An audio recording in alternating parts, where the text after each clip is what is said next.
Fáilte romha cáirte, my name is Mr. O'Sullivan. Samhradh Iontach, ard leibhéal. Is cuimhin liom go soléir an samhradh a bhí ann. Bhuail mé le cara liom agus chuirmar ár bleananna faoi phlé. Bhí scetamíní áthas orm mar bhí samhradh den sco roin.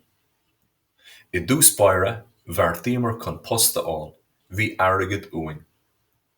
Chuirmar isteach ar phost mar ghlantóirí in óstán, bhuailimar le banisteoir. Ar ábhraí an tíl, fuairimar an post. Níor mhór dúing an túfás glanadh a dhéanamh. Leis an airgid tillte, bhí deise going é a chathamh. Roghnaíomar píosa taiste le dhéanamh go dtí an iodáil.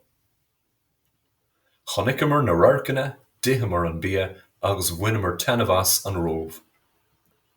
Soáile, bhí an oireann fella ag éirí go hiontach, bhuaimar an corn.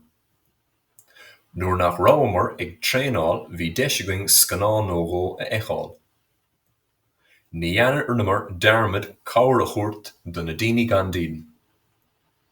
Rinneamar an túfás oibre leis an eagras cartanachné Vincent de Paul. Obair Iontach a bhí ann agus bhain mé antanamhas. Tháinig deireadh an todhraigh agus bhíomar beirt tríochta. Bhíomar ag tionú leis an samhradh siocúing hena féin. Mar a deir an seanachal, túr an tá agus tuigh sé. Ceistena. Cábhail na daoine sa phictiúr seo. Céimh é duine atá sa phictiúr seo. Cén tám é sa phictiúr seo.